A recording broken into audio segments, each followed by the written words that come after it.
के हवाले से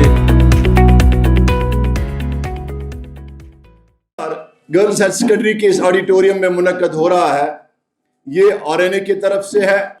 ये वो टॉपिक है जिसने पूरी वादी को अपने लपेट में लिया है और जो अलार्मिंग सिचुएशन वादी कश्मीर में है, खासकर मैं बताऊंगा नॉर्थ कश्मीर में है, इस चीज को कर्ब करने के लिए, इस मैनेज को कर्ब करने के लिए बहुत सारे इक़दामात डिपार्टमेंट ऑफ एजुकेशन ने उठाए हैं। डिस्ट्रिक्ट एडमिनिस्ट्रेशन इस पर काफ़ी काम कर रही है, लेकिन जो इसमें हमारा रोल है, एजुकेशन का रोल है, जो इसमें टीचर्स का रोल है, वो बड़ा अहम है, क्योंकि हमारे पास वो पौध है, वो जनरेशन है जो आने वाले कौम की फ्यूचर है, आने वाले कौम के एडमिनिस्ट्रेटर है, आने वाले कौम के पॉलिसी मेकर्स है। अगर अल्लाह बचाए, खुदा न खास्त, ये अपने रास्ते से हट गए, इनको अपना मकसद जो है, इनका जो एम है वो खो गया, तो हमारी कौम का क्या हाल होगा, इस बात से हम सारी वाकिफ हैं। तो मैं गुजारिश करूंगा आरएनए के चीफ जनाब काउंसलर सलाम साहब से कि वो अपनी तरफ से प्यार भरा तोहफा जो चीफ एजुकेशन ऑफिसर बारामूला के लिए उन्होंने रखा है वो पेश करे, और इसका साथ देंगे मोहम्मद शफी जो इनके कॉरेस्पॉन्डेंट है और वकार मंजूर जो इनके कॉरेस्पॉन्डेंट है। आपके तालियों की गूंज में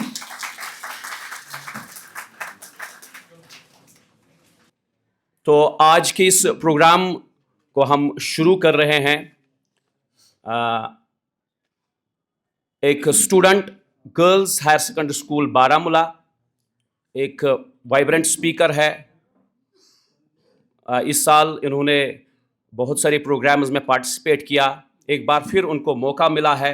नज़ाकत नज़ीर 12th क्लास की स्टूडेंट हैं, उनको हम यहाँ पे मदऊ करना चाहेंगे और वो इस पर चर्चा करेंगे कि क्या इक़दामात हम उठाएंगे कि हम नशे से मुक्त हो जाएं। नज़ाकत नज़ीर। Respected Chief Education Officer, other distinguished guests, my teachers, and my dear fellow listeners, a very good morning to all of you. It's me, Nazakat Nazir, in front of you to discuss about the most important topic, that is drug de-addiction. Imagine a world where curiosity ignites minds, innovation fuels progress, where every voice, including yours and mine, contribute to a symphony of a change. Welcome to this journey of exploration, inspiration, and transformation. Today, I am standing here in front of you to shed light on a critical issue that plagues our society, and that is drug addiction. This topic not only affects individuals, but the entire communities, tearing apart families, dimming our hope of our youth.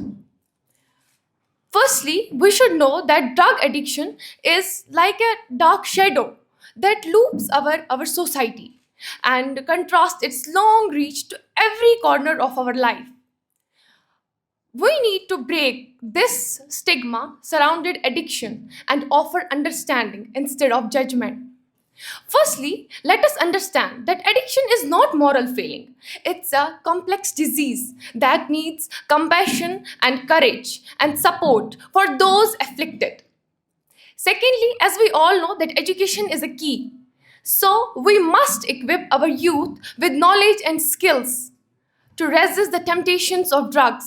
As we all know, prevention starts from awareness. We must prevent accurate information about risks, consequences of drug abuse. Thirdly, we must strengthen our support systems. Yes, this includes access to rehabilitation programs, counseling services, community support systems. And lastly, let us create a culture of empathy and kindness. Let us reach to all people that are suffering from addiction, offering them hope and encouragement to their journey of recovery. Let us say no to drugs, yes to life. In conclusion, In conclusion, we know that drug addiction is a formidable foe, but it's not unbeatable. We can, with determination, education, support, courage, and compassion, we can overcome this problem, and we can create brighter future for ourselves and the generations to come. I would like to leave with these words: reclaim your future, say no to drugs, and yes to life. Thank you. Let's watch a short film prepared and produced by RNA team on drug addiction and its implications.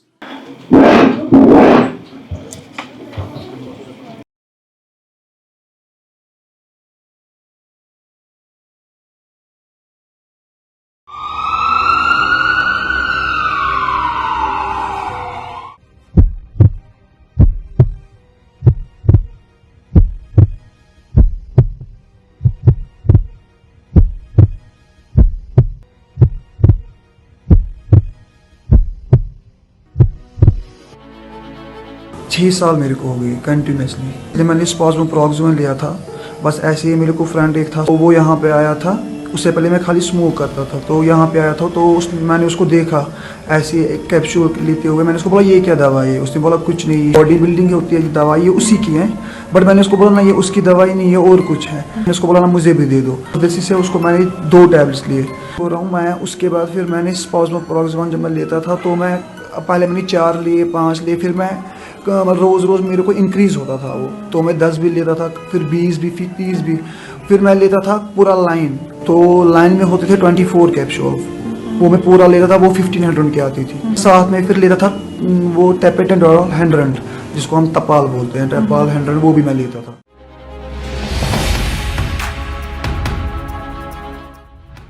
वारिया ज़्यादा जलील चीज़, यह मुकुर चीज़, यह करान इंसान जिंदगी तबाह। मे वनकस पानस 2 नीचे, चलान 4मिस रेतस मज तो ब्या 3 वरी 2 रेत। तो मे खानदार PSC तहत बंद कोट बिलवाड़। तो मे गई वारिया ज़्यादा अमि सतन प्रॉब्लम। मे यह पाई कि मे खानदार अत चीज़स मज मुलवस। अगर मे पाई आसा तो मे यह गलती कर्म कि वनकस मे कह सहारे, न मे मालिनी पृछान, न वारवी पृछान, कहीं।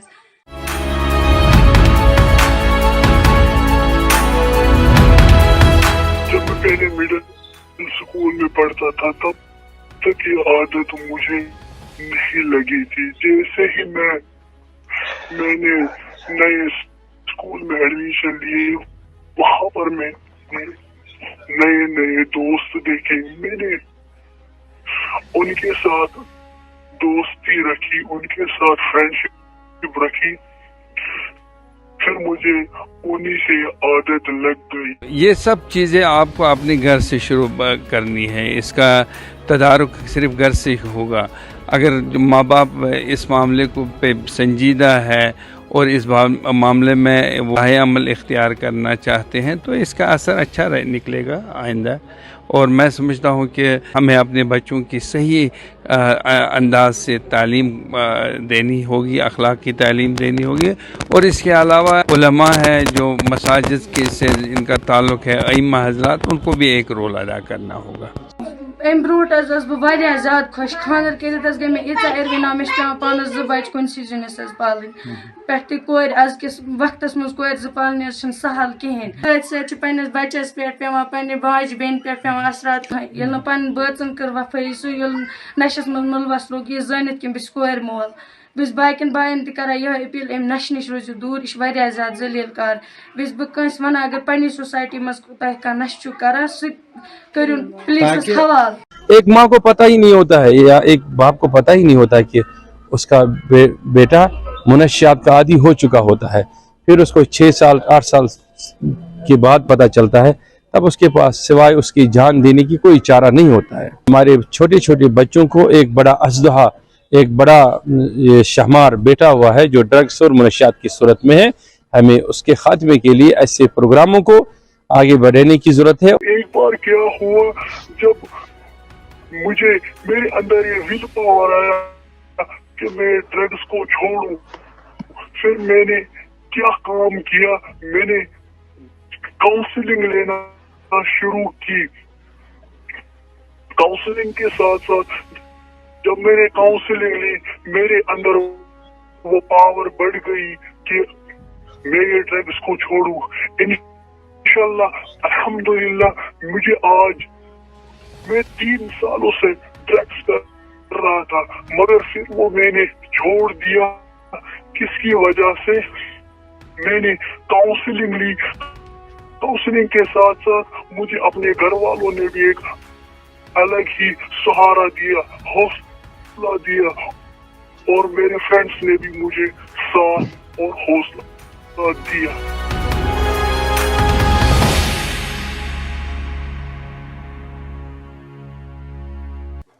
आज मैं बतलाऊंगा आपको अपने विचार। नशे से हो जाता है जीवन ये बेकार। नशे से दूर रहने के लिए हम काउंसलिंग या बिहेवियरल थेरेपी भी दे सकते हैं। बिहेवियरल चेंज जब आएगी, क्योंकि ये बाकी क्रॉनिक रोग जो है उन रोगों की तरह ये भी एक क्रॉनिक रोग है। जिस तरह से डायबिटीज़ या हाइपरटेंशन उनका इलाज किया जा रहा है अब, उसी तरह से जो ड्रग्स है इससे बच्चों को, अगर कोई इसमें पड़ा हुआ है, उसको इससे दूर रखने के लिए इलाज किया जाता है। भले ही समय ज़्यादा लगता हो, तो आगे इस पर चर्चा जारी होगी। तो इसके लिए मैं बुलाना चाहूँगा senior lecturer English girls higher secondary school Baramulla Nahid Munir, जो इस पे चर्चा करेंगी। नाहिद मुनीर जी। मैं अभी आपके सामने जो बाकी लोग आएंगे बोलने के लिए अबाउट ड्रग डी एडिक्शन, तो वो लोग आपको इसके बारे में बताएंगे कौन सी ड्रग्स यूज़ हो रही हैं, कितने लोग इसमें इन्वॉल्व हैं, डिफरेंट चीज़ें बताएंगे। लेकिन मैं आपको एक टीचर के पर्सपेक्टिव से बताना चाहती हूँ कि एक टीचर के एंगल से हम क्या सोच सकते हैं इस बारे में। देखिए, ड्रग्स हम जानते हैं ड्रग्स किस तरीके से स्टार्ट होती हैं। बेसिकली ये एक हैबिट है। जैसे कि कुछ लोग, जैसे मैं अभी इससे पहले बॉयज़ हायर सेकेंडरी में पढ़ाया करती थी, गर्ल्स के बारे में मुझे इतना ज़्यादा नॉलेज नहीं है कि how they start drugs, but as far as boys are concerned, सबसे पहले वो एक सिगरेट से शुरू करते हैं और ये एक हैबिट बन जाती है। कुछ टाइम तक वो लोग सिगरेट पीते हैं, शेयर करते हैं। It's simply a habit. और हैबिट एक ऐसी चीज़ है जो चेंज भी की जा सकती है। आप उस हैबिट को छोड़ भी सकते हैं। फाइनली ये हैबिट जो है आपकी, ये चेंज होके एक एडिक्शन में चेंज हो जाती है। एडिक्शन इज़ समथिंग जो आप छोड़ नहीं सकते, लेकिन उससे आपको जो हार्म है वो हार्म रिवर्सिबल होता है। आप उस हार्म को रिवर्स भी कर सकते हैं। लेकिन एक स्टेज ऐसी आती है जिसे हम कहते हैं डिपेंडेंस। डिपेंडेंस एक ऐसी स्टेज है कि अब आप उसके बिना बिल्कुल भी नहीं रह सकते। ये एग्जैक्टली उसी तरीके से है जैसे कभी कभी हमारे बच्चे, जैसे आजकल बहुत ट्रेंड स्टार्ट हो गया है कॉफ़ी पीने का। हमारे बच्चे कॉफ़ी लेते हैं और हमें अच्छा लगता है, बिकॉज वी थिंक कि वो अब डिफरेंट हो रहे हैं, दे आर बिकमिंग मॉडर्न। वो कॉफ़ी जब लेना स्टार्ट करेंगे, that will start as a habit. धीरे धीरे वो जब सुबह नींद से उठेंगे, they will need that coffee. तब तक तो आँख खुली नहीं रही, एडिक्ट से हो गए हैं। फिर एक हैबिट बन गई कि कॉफ़ी के बिना तो कुछ हो ही नहीं सकता। आपके घर में पैसे हो ना हो, आपको कॉफ़ी पीनी है। So don't make things your habit. अब जहाँ तक कि एक टीचर का ताल्लुक है, टीचर के ताल्लुक से आप अपने बच्चे जो हैं, आपके जो स्टूडेंट्स हैं, आप उनको सिर्फ IQ पे ही ज़्यादा स्ट्रेस मत दीजिए। जिस तरह हम लोग कह रहे हैं IQ इज़ इम्पॉर्टेंट, मैं कहती हूँ EQ is more important. That is your emotional quotient, that means your emotional intelligence. Emotional intelligence आपको यही चीज़ें सिखाती है कि किस तरह आप किसी चीज़ को अपनी हैबिट ना बनाएं। आप अपनी सिचुएशन को देखें कि आपको क्या चीज़ पसंद है, लेकिन क्या जो चीज़ आपको पसंद है आप उसके बिना रहना जानते हैं? आपको गुस्सा आ रहा है, आप अपने गुस्से को कंट्रोल करना जानते हैं? क्या आपके दिल में बाहर घूमने का शौक़ आ रहा है, क्या उसको कंट्रोल करना जानते हैं? यानी कि जब आप अपने इमोशंस पे कंट्रोल कर सकेंगे तो ये जो हैबिट्स हैं आप इनको भी कंट्रोल कर सकेंगे, क्योंकि हमारे जो इमोशंस हैं वही हमें किसी पर्टिकुलर हैबिट की तरफ ले जाते हैं। एज द टीचर आप अपने बच्चों को अपने 40 मिनट में से 5 मिनट दे दीजिए और उनके साथ बात कीजिए। मेरे स्टूडेंट्स जो यहाँ बैठे हैं वो जानते हैं कि मैं खाली उनको उनकी पढ़ाई की तरफ ही ध्यान नहीं देती, क्योंकि मुझे मालूम है आजकल के बच्चे जो हैं ये नेट से बहुत सारे एजुकेशन मटेरियल निकाल लेते हैं। As a teacher I am a close friend of my teacher, my students. मेरे स्टूडेंट्स यहाँ बैठे हुए हैं और वो जानते हैं कि मैंने उनके साथ एक ऐसा बॉन्ड बनाया है कि that they are more like friends to me. और जब आप अपने स्टूडेंट के फ्रेंड हो तो आप उसका अच्छा बुरा सब कुछ जानते हो। यही रिलेशन आप अब एज पेरेंट्स भी अपने बच्चों के साथ बना सकते हो, क्योंकि अब जो टीचर का रोल है, earlier the teacher used to be a teacher, धीरे धीरे वो रोल शिफ्ट हुआ and he became a facilitator. लेकिन अब जो टीचर है, he is neither a teacher nor a facilitator, he is a co-learner. आप अपने बच्चे के साथ बैठ के पढ़ रहे हो, वो सब कुछ जानता है, पढ़ाई वो आपसे ज़्यादा जानता है, लेकिन हाँ, सही गलत का फ़र्क उसको सिखाना वो आपका काम है। That is your responsibility. And if you know आपकी रिस्पॉन्सिबिलिटी क्या है, तो आप समझ जाएंगे कि आप उसको किस तरीके से हैंडल कर रहे हैं। मैं आपको बताऊं कि आपके जो स्टूडेंट्स हैं, आप उनके अंदर ये चेंज बहुत अच्छी तरह देख सकते हैं कि आपका बच्चा कोई ड्रग एडिक्ट तो नहीं बन गया। कैसे पता चलेगा? ये चीज़ें आपने देखनी है। सबसे पहले जो आपका स्टूडेंट है, उसके अंदर थोड़ी सी उसके एजुकेशन के लेवल में कमी आएगी। अगर वो इंटेलिजेंट है, अचानक आप देखेंगे कि उसका एजुकेशन से थोड़ा दिल हट रहा है। मतलब this I am talking about those students who are very intelligent in your class. Suddenly you will start feeling कि वो अपनी पढ़ाई से थोड़े हट रहे हैं। क्यों? You can ask them. आप उनको सबके सामने ह्यूमिलेट मत कीजिए। आप उनको अलग से पूछिए, बेटा क्या बात है, why are you not coming regularly to the classes? आपका ये जो एकेडमिक्स है, ये क्यों इफेक्ट हो रहा है? Number 2, some students, they are absenting themselves regularly from the class. Earlier they used to come regularly, but suddenly you feel कि वो क्लास में अब नहीं आ रहे। क्या रीज़न है, क्यों नहीं आ रहे? आप उनको अलग से भी पूछ सकते हैं। फिर अचानक आपके स्टूडेंट्स हैं, थोड़े अनटाइडी रहने लगे, पहले बहुत साफ़ सुथरे आते थे स्कूल, सडनली यू फील कि उन्होंने फुल स्लीव्स पहना हुआ है, गर्मी का मौसम आ चुका है, स्वेटर नहीं उतार रहे। Are they hiding something? Yes, you can go to them, you can ask them. लेकिन प्लीज़, मैं बार बार इस चीज़ के ऊपर आपको ये कह रही हूँ कि don't try to belittle them. उनको अलग मत कीजिए, आप उनके पास अलग से जाइए। क्या बात है बेटा, why are you like this? Become a friend, come close to them. वो आपसे शेयर करेंगे। मेरे स्टूडेंट्स ने मेरे साथ शेयर किया है। और ये डॉक्टर तजम्मुल है यहाँ हॉस्पिटल में, अक्सर मैं उनको कॉल करती हूँ 2-3 बच्चों के सिलसिले में, and he is continuously in touch with me. मैं उनको बताती हूँ। मेरे अपने कलीग्स जो मेरे बहुत क्लोज हैं, मैंने कभी उनके साथ भी शेयर नहीं किया, but those children are sharing that thing with me. आपके वो स्टूडेंट्स आपके पास आएंगे, दिल से कि विल नीड मनी, क्योंकि मैम बहुत प्यार करती है, मैम हमारी हेल्प कर देगी पैसों के लिए। They'll come to you, but why do they need money? मेरे पास पिछली बार एक स्टूडेंट आई and she asked me for money. She said I am not able to pay my tuition fees. तो वो मेरे पास आई, मैंने उसकी हेल्प करना चाहा, लेकिन मेरे एक कलीग ने मुझे आके कहा नहीं नाहिद मैम, आप गलत कर रही हैं, ऐसे हेल्प मत कीजिए। आप पहले पूरी तरह इसकी तह में जाइए, आप इसके ट्यूशन टीचर के पास जाइए और उसको पर्सनली ये पैसे दे के आइए। तो मैं एकदम रुक गई, because sometimes you are not always right.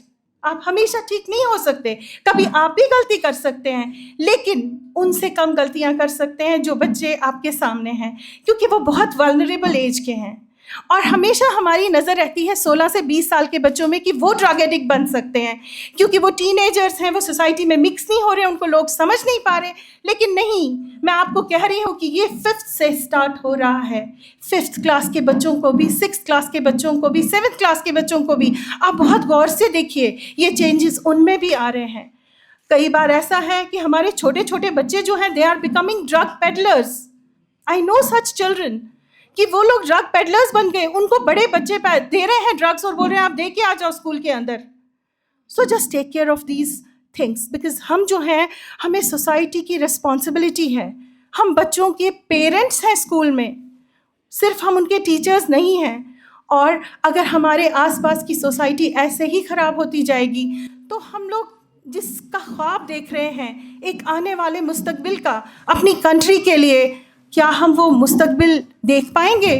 हम पहले ही जानते हैं कि 6 करोड़ से भी ज़्यादा लोग जो हैं वो इस ड्रग के मेनेस में इन्वॉल्व हो चुके हैं, और वो सिर्फ 6 करोड़ लोग ही सफ़र नहीं कर रहे, उनके साथ रिलेटेड उनके पेरेंट्स, उनकी फैमिलीज़, उनके सिबलिंग्स, सब पे इसका इफ़ेक्ट हो रहा है, और हम पे भी इसका इफ़ेक्ट हो रहा है, क्योंकि हम उस सोसाइटी में रह रहे हैं जहाँ पे इस टाइप के लोग हैं, इस टाइप की बुराइयाँ हैं। मैं एज अ राइटर भी ये बात कहती हूँ कि मैं बहुत सारी चीज़ों के ऊपर शॉर्ट स्टोरीज़ लिख चुकी हूँ, लेकिन अभी रिसेंटली हम राइटर्स गिल्ड में गए और वहाँ पे उन्होंने हमें ये बात बोली कि सबसे ज़्यादा हॉट टॉपिक इस वक्त क्या है, दैट इज़ ड्रग मीनेस। लेकिन हमने उसके बारे में कोई स्टोरी नहीं लिखी, हम उसके बारे में लिख नहीं रहे। अगर आप में से कोई भी लिखता है, काइंडली राइट अबाउट इट, क्योंकि जो रिटन वर्ड है उसका असर हम पे बहुत ज़्यादा पड़ता है। और एक चीज़ और, हमारी जो सोसाइटी है, हमारे जो बच्चे हैं, वो सबसे ज़्यादा इफ़ेक्ट किससे हो रहे हैं? हमारी म्यूज़िक इंडस्ट्री से। अभी मैं पिछले दिनों एक पंजाबी गाना सुन रही थी, उसमें वो बार बार एक ड्रग का नाम ले रहा था और वो बोल रहा था कि मैं ये ड्रग ले रहा हूँ और I have become something superior, and this is inspiring our kids because our kids are watching those things. क्या आप कोई ऐसा गाना बना सकते हैं जिसमें इस ड्रग्स के अपोजिट हो? बना सकते हैं ना? जब वो हमें उस साइड ले जा सकते हैं तो क्या हम, मुझे लगता है बचाने वाला हाथ ज़्यादा पावरफुल है एज कम्पेयर टू हमें बुराई की तरफ धकेलने वाला हाथ। Try to become that, try to come forward. ये मत सोचिए कि ये रिस्पॉन्सिबिलिटी सिर्फ हमारे काउंसलर्स की है, सिर्फ हमारे डॉक्टर्स की है। नहीं, सिर्फ पेरेंट्स की भी रिस्पॉन्सिबिलिटी नहीं है, हमारी रिस्पॉन्सिबिलिटी उनसे ज़्यादा है, क्योंकि बच्चे हमारे साथ ज़्यादा वक्त गुजारते हैं और हम बच्चों को जितनी देर तक देखते हैं कंटिन्यूअसली 40 मिनट, माँ बाप के सामने वो 40 मिनट नहीं बैठते, हमारे सामने बैठते हैं। आप उनकी आंखों में आंखें डाल के देखिए, वो आपको सच बता देंगे। आप उनसे प्यार करके देखिए, क्योंकि प्यार से बड़ा कोई भी ड्रग नहीं है। Kindly give them this drug and save them from that drug. Thank you so much. शुक्रिया नाह मैम। सबसे बेहतरीन स्टूडेंट्स वही होते हैं, वो क्रिएटिव स्टूडेंट्स होते हैं, जो बातें करते रहते हैं, जो क्वेश्चंस पूछते रहते हैं। बच्चों से हम बात करेंगे, बच्चों का हम सुनेंगे, तब जाके बच्चों की समस्याएं हैं वो हम सुलझाने की कोशिश करेंगे।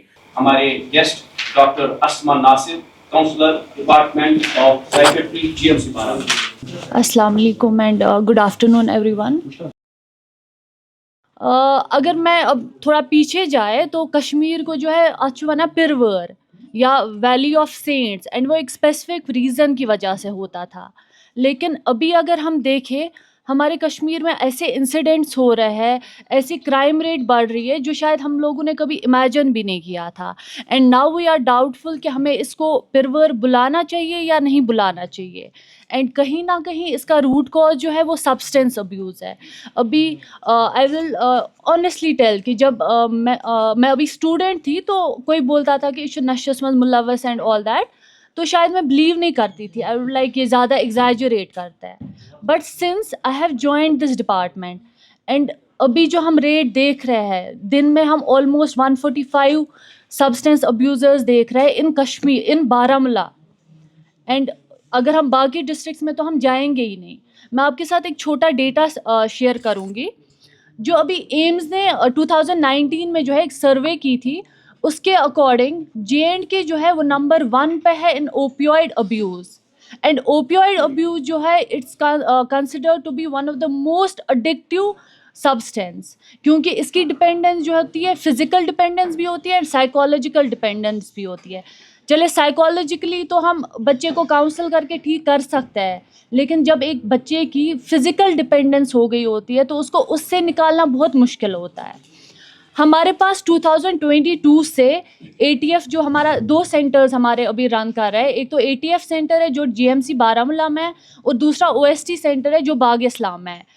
तो अभी तक हमारे पास ऑलमोस्ट 1700 अबो पेशेंट्स हैं who are into substance abuse and are seeking treatment. But इसका डबल ट्रिपल नंबर है जो हमारे पास आ नहीं रहे हैं, जो ट्रीटमेंट ले नहीं रहे हैं। एंड इस out of the 1700, 70% patients are जो IV यूज़र्स हैं, जो इंजेक्ट करते हैं नशे को या हीरोइन अब्यूज़ कर रहे हैं। अब जो ये ओपियोइड में जाता है, इनमें HCV जो लिवर डैमेज होता है या HIV जो है हायर चांसेस होता है। आउट ऑफ दी 800 पेशेंट्स, हमारे पास 530 पेशेंट्स है जो HCV पॉजिटिव है अभी यहाँ पे। अब कोई ये जानने से पहले कि हम किस तरह से रोक सकते हैं, पहले हमें ये जानना ज़रूरी है कि कोई एक बच्चा या पर्टिकुलर इंसान क्यों जाता है नशे की तरफ। इसके 3 रीज़न्स देखे गए हैं: बायोलॉजिकल, साइकोलॉजिकल और सोशल रीज़न। बायोलॉजिकल रीज़न में हमारे जीन्स आ जाता है, फैमिली आ जाती है कि अगर हमारी फैमिली में कोई मुलव्वस है, चाहे वो बेशक अच्छे वो बाकी ड्रग्स ईत वुचमत कि हमने सिगरेट स्मोकिंग को नॉर्मलाइज कर लिया है कि इट्स ओके, चलो अगर सिगरेट पी रहा है तो कोई बात नहीं है, या इनफैक्ट कैनबिस को भी अब हम थोड़ा नॉर्मलाइज कर रहे हैं। हम देख रहे हैं कि हमारे पास पेरेंट्स आता है, दे आर लाइक कि अगर हम हीरोइन त्रावान चुमन चरस अनित दिवान पाने।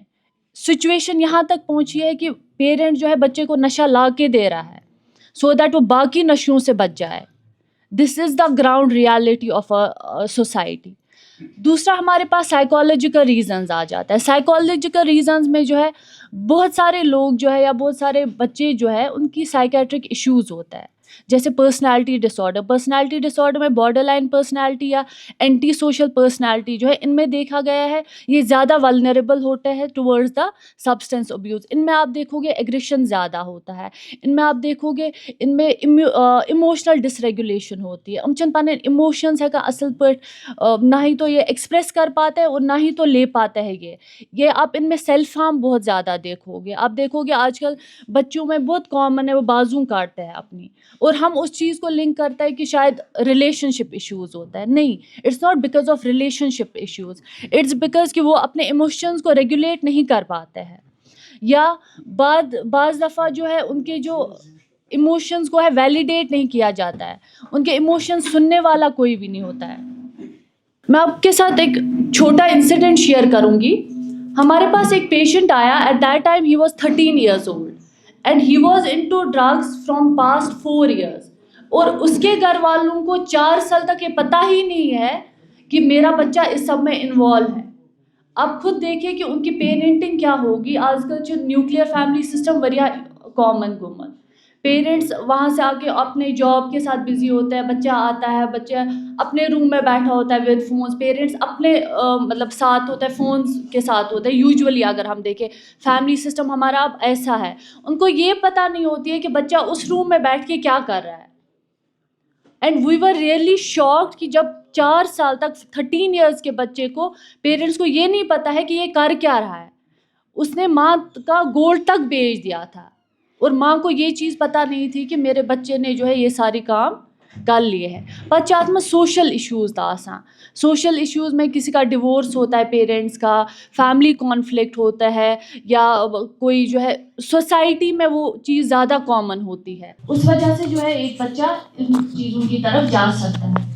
अब हम कैसे पहचाने कि कोई जो है सब्सटेंस में इन्वॉल्व हो गए? इसके 3 चेंज होता है। पहले ही होता है चेंज इन रूटीन। बच्चे की स्लीप डिस्टर्ब होगी, बच्चे को जो है उसका जो एपिटाइट सही नहीं होगा, वो या तो घर बहुत लेट आएगा या तो वो घर से बहुत जल्दी निकलेगा। उसके बाद आप देखोगे कि उसके फ्रेंड सर्कल ऑफन चेंज होते रहेंगे। सो उस गोड एक फ्रेंड सर्कल से वथा बेवा, लेकिन अभी आप देखोगे उनकी दोस्ती अपने से बड़े एज के लोगों के साथ है, या वो प्रेफर करेंगे अकेले रहना। एंड आप देखेंगे उनके बैग्स में, उनके कबर्ड में आपको वाइट पाउडर जैसा वो कुछ मटेरियल मिलेगा, या आपके पास उनको इंसुलिन मिलेंगे, सिरिंज के नीडल्स मिलेंगे जो उनके पास नहीं होने चाहिए। दूसरा है हमारे पास बिहेवियरल साइंस। उनमें आप देखोगे इनका मूड बहुत लो रहेगा, आप उनसे कुछ बात करोगे वो इरिटेट होते रहेंगे, एंगर आउटबर्स्ट आप ज़्यादा देखोगे। आप देखोगे कि सुच वरिया एंग्जाइटी मंज रोज़ा, सुच कन्फ्यूजनस मज आसा, सो आज तो आसो बासा कि शोंग तो मगर तो बासा कि निंदर छुनिस कंप्लीट गमस कहें। एंड फिर आता है फिजिकल साइंस। फिजिकल साइंस जो है इन पे आपको बहुत ज़्यादा ध्यान देना है। आप देखोगे कि वो ग्रूम नहीं करेगा सही से, वो अनटाइडी रहेगा, वो मेसी रहेगा, उसकी आंखें जो होंगी यूजुअली रेड रहेंगी, उसका कलर जो है पेल हुआ होगा, उसके जो है शिवरिंग हो रही होगी, उसको ट्रेमर्स होते होंगे कंटिन्यू। एंड आप उसकी बाजू पे जो है निशान देखेंगे, नीडल्स के देखेंगे आप, ब्राउन कलर, या यूजुअली आप देखोगे कि बच्चों को हाफ स्लीव, जैसे मैम ने बोला पहले वो हाफ स्लीव्स पहनता था, लेकिन अभी जो है वो फुल स्लीव्स पहनने लगेगा। एंड वो स्पीच भी आपके साथ प्रॉपर नहीं कर पाएगा। अब अगर आपको पता चल जाता है कि कोई इन्वॉल्व है इसमें, सोन क्या गोडनुक रेस्पॉन्स आसा हम पीटते हैं बच्चे को, हम बहुत मतलब वो, क्योंकि शायद एज ए पेरेंट या एज ए टीचर हमारा वो रेस्पॉन्स ही ऐसा है। But we have to change that approach. हमें नॉन कन्फ्रंटेशनल वे में, हमें एम्पैथेटिक वे में बच्चे को अप्रोच करना है। हमें उसका रीज़न जानना है, पहले हमें रूट कॉज पे जानना है कि क्यों वो जो है इस सब में इन्वॉल्व हुआ, क्या फैक्टर्स रहे हैं। और मैं आपको एक चीज़ बोलूँगी कि कोई जो है बच्चा इसमें कंटिन्यू इस वजह से नहीं रहता है कि उसको मज़ा आया होता है, उसकी डिपेंडेंस हो गई होती है। स्विच चाह पानस चेंज करूँ, वो भी चाहता है कि वो इस सब को छोड़ दे, बट ही फील्स कि it's not possible for him. वहाँ पे उसको पेरेंटल, टीचर, फ्रेंड्स का सपोर्ट चाहिए होता है। वहाँ पे हमें यूजुअली अच्छु बोझा कौन कि बच को इन्वॉल्व, हम उसके पेरेंट्स को बुरा भला कहना स्टार्ट कर देते हैं, हम उनकी परवरिश पे क्वेश्चन करते हैं। इसमें आपकी फैमिली स्टेटस, फैमिली बैकग्राउंड, कोई चीज़ मैटर नहीं करता है। किसी भी फैमिली बैकग्राउंड का, किसी भी फैमिली स्टेटस का बच्चा जो है इस सब में इन्वॉल्व हो सकता है। और इस पे we have to stop blaming parents for this, उनकी परवरिश पे हमें स्टॉप करना है वो चीज़। और फिर स्टिग्मा की वजह से, इस नेमिंग एंड शेमिंग की वजह से जो है पेरेंट्स या बच्चे जो है सामने नहीं आते हेल्प के लिए। तो हमें इस चीज़ पे बहुत ध्यान देना है कि अगर कहाँ इन्वॉल्व गुमुत, हमें उसको अप्रोच करना है, हमें उसको अंडरस्टैंड करना है कि हमारे पास अभी ट्रीटमेंट, हमारे पास जहाँ पे बारामूला में हमारे पास GMC बारामूला में आर्मी ड्रग डी एडिक्शन है, police drug de addiction centres, हमारे पास PSC सिंहपुरा में ड्रग डी एडिक्शन सेंटर है, जहाँ पे आप जो है बच्चे को ले जा सकते हो और वहाँ पे उसके नीड्स के अक्वायर, चाहे उसको हम मेडिकेशन पे रखना पड़े, चाहे वो काउंसलिंग से ठीक हो जाए, वहाँ पे आपको उनको हमें लिंक करना है। बट पहले आपको बच्चे को मोटिवेट करना है पहले, और वो मोटिवेशन इंटरनल मोटिवेशन हो। ऐसा नहीं है कि बच्चे को आप बोलोगे कि मैं आपको गाड़ी ला के दूंगी या बाइक ला के दूंगी तो आप ये छोड़ दो, नहीं। ये सारी चीज़ें बच्चे को खुद रियलाइजेशन होनी चाहिए कि ना इच्छू गलत, and there is option to me कि मैं इससे बाहर निकल सकता हूँ। ठीक है, thank you so much for your patient listening.